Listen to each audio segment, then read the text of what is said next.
साथियों नमस्कार, मैं प्रताप बहादुर। आप देख रहे हैं भास्कर 10 PM चैनल।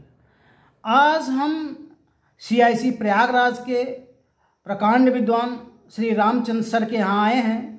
यह राजनीति शास्त्र के प्रवक्ता हैं और 20 वर्षों से अध्ययन और अध्यापन कर रहे हैं और इनकी कलम से अनगिनत लोग टॉप किए और अनगिनत लोग फेल हो गए। आज हम इनसे छात्रों के लाभ के लिए अनगिनत प्रश्न करने आए हैं। जैसे आपके विषय में कौन कौन से चैप्टर महत्वपूर्ण हैं, आपके विषय में कैसे अच्छे अंक प्राप्त करें, कठिन प्रश्नों का हल करें कि पहले सरल प्रश्न का, सुंदर राइटिंग का क्या महत्व है। छात्र बड़े टेंशन में हैं तो उस टेंशन से इस परीक्षा की घड़ी में कैसे बचें, तो इन सारे प्रश्नों का हम उत्तर जानने आए हैं। तो चलिए, सबसे पहले प्रश्न हमारा है आपसे कि आपके विषय में क्या क्या महत्वपूर्ण है। और सर आपको नमस्कार। किसी भी विषय में कुछ महत्वपूर्ण जो होता है वो सिलेक्टेड हो जाता है। महत्वपूर्ण सभी होता है, इसलिए चैप्टर में होता है।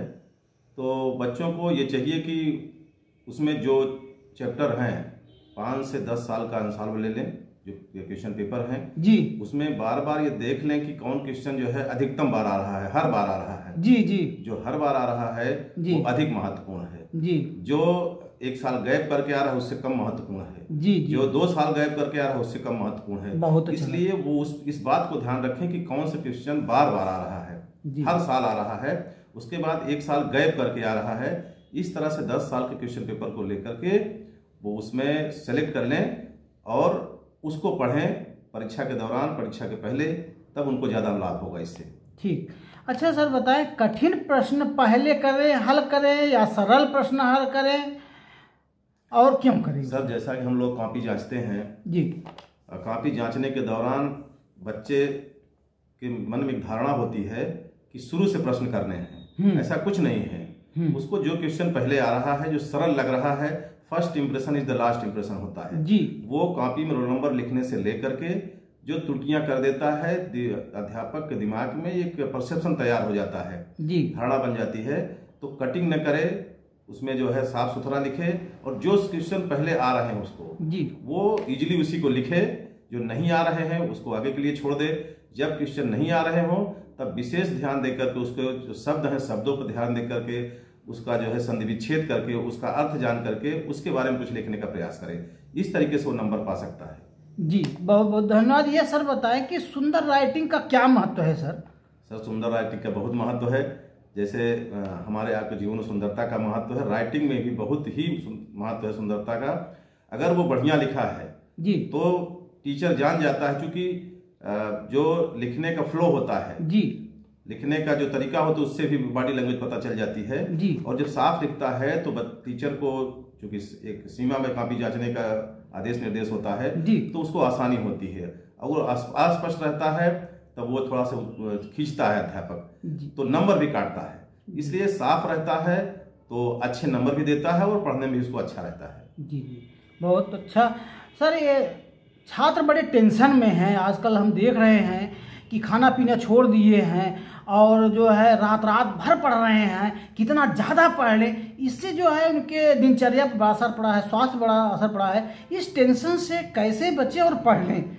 सर अब तो परीक्षा का समय है। बच्चों को चाहिए कि अध्ययन के दौरान ही वो क्वेश्चन जो टाइप चैप्टर्स हैं उनको टाइम में डिवीजन बांट लें, डिवीजन कर लें उसको। वो डिवीजन करने के दौरान अगर पढ़ेंगे वो कब कितना चैप्टर पढ़ना है तो ज़्यादा अच्छा रहता है। फिर फिलहाल अब तो परीक्षा है, अब वो ये काम करें कि सबसे अच्छा उनके लिए होगा कि परीक्षा के जो क्वेश्चंस हैं जी, वो क्वेश्चन परीक्षा की घड़ी में उनको टाइम मैनेजमेंट करना होगा जी। उस टाइम मैनेजमेंट के द्वारा अगर वो अपनी परीक्षा देंगे तो अच्छे नंबर आएंगे। जहां तक रही टेंशन की बात जी, बिल्कुल टेंशन नहीं करना चाहिए जी। टेंशन में दिमाग जो है विचलित हो जाता है और आता हुआ क्वेश्चन भी भूल जाता है जी। एकदम परीक्षा के दौरान, अभी तो समय है 10 दिन 5 दिन है जी, अब भी पढ़ सकते हैं। अब भी उनके लिए बहुत कुछ गया नहीं है, अभी भी मेहनत कर सकते हैं।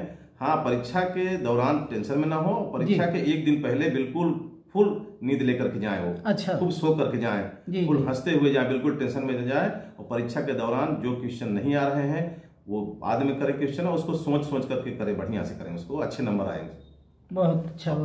सर ये है कि आपका जो कॉपी जांचने का सर अनुभव जो है कितने वर्षों का है, और कैसा रहता है कि आप अधिकतम उसको नंबर देते हैं और क्या देख लेते हैं तो उसको फेल कर देते हैं?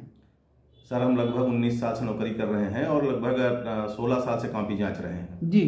कॉपी जांचने के मेरा अनुभव ये है कि लड़के जो किताबी भाषा है उसको लिखने के चक्कर में, उसको याद करने के चक्कर में वो अपनी बात नहीं लिख पाते हैं। बहुत अच्छा। हम इस बात को जानते हैं कि बच्चा एक राइटर नहीं है, एक विद्वान नहीं है, बहुत वो अच्छा। अपनी बात रखना चाहता है, वो अपनी बात अपनी भाषा में भी रख सकता है। जी जी। जब अपनी भाषा में रखता है तो हमें सिर्फ ये मालूम होना चाहिए कि वो कहना क्या चाह रहा है जी। अगर वो अपनी भाषा में, टूटी फूटी भाषा में, साफ शब्दों में अपनी बात को रखता है, उसका अर्थ हमें समझ में आता है, तो हम उसको 99 नंबर तक, 100 नंबर तक दिए हैं। क्या बात है, क्या बात। इस तरीके से सर हम केवल भाव जानना चाहते हैं, कुछ जानता कितना है।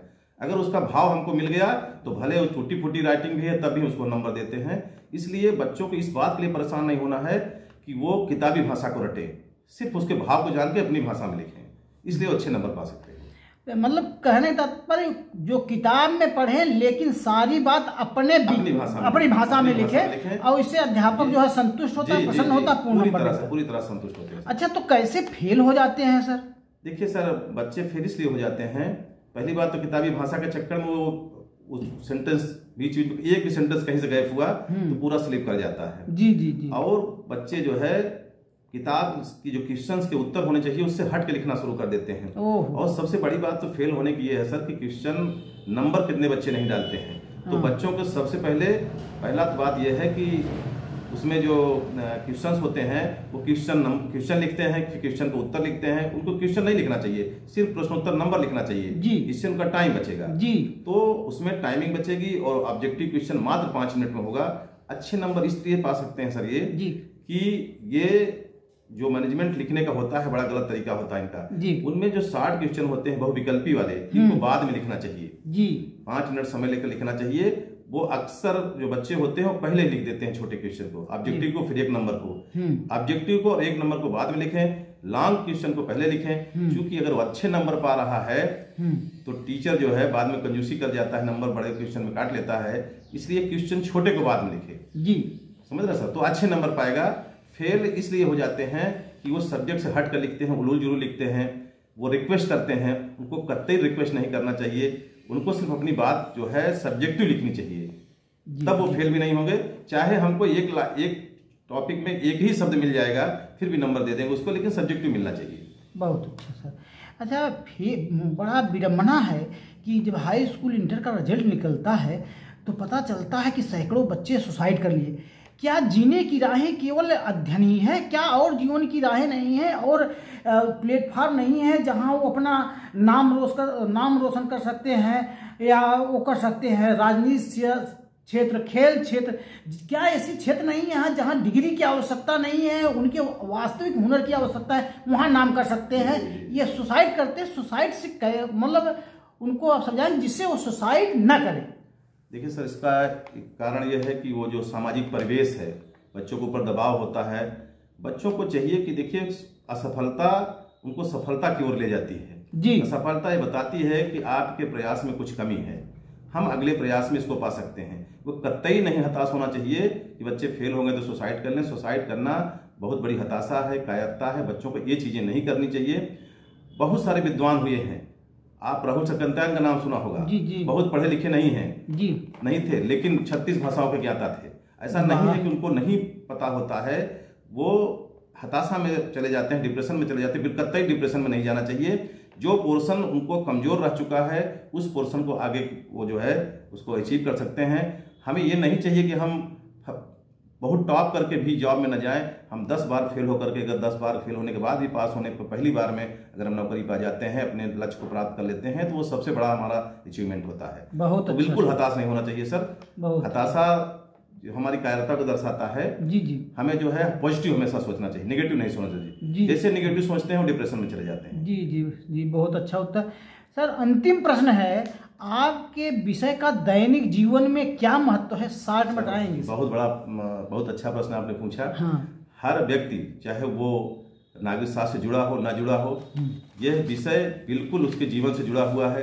हर चट्टी चौराहे पे, गुमटी पे, रोड पे, हर जगह चर्चाएं होती हैं। ये सब कुछ उसके जीवन से जुड़ा हुआ प्रश्न है, चाहे वो मौलिक अधिकार हो, चाहे वो नित्य सेवा तत्व हो, चाहे जो है कि राजनीति हो, चाहे सुधार के कार्यक्रम हो, जो भी हैं, जितने भी चैप्टर हैं हमारे नागरिक शास्त्र में, वो सारे के सारे उनके दैनिक जीवन से ही जुड़े हैं और डेली के डेली उनको जो है वह चीजें फेस करनी पड़ती हैं। तो इसलिए यह ऐसा सब्जेक्ट है सर कि इसमें तो वो बिना पढ़े ही वो राजनीति कर रहा है। बहुत अच्छा सर, इसलिए वह उसके दैनिक जीवन से जुड़ा हुआ है, उसके घर किचन से लेकर के उसके रास्ते में, उसके कार्य के स्थल पर, हर जगह वह बातें सामने आती रहती हैं। बहुत बहुत धन्यवाद सर, आपने साक्षात्कार दिया, इसके लिए नमस्कार।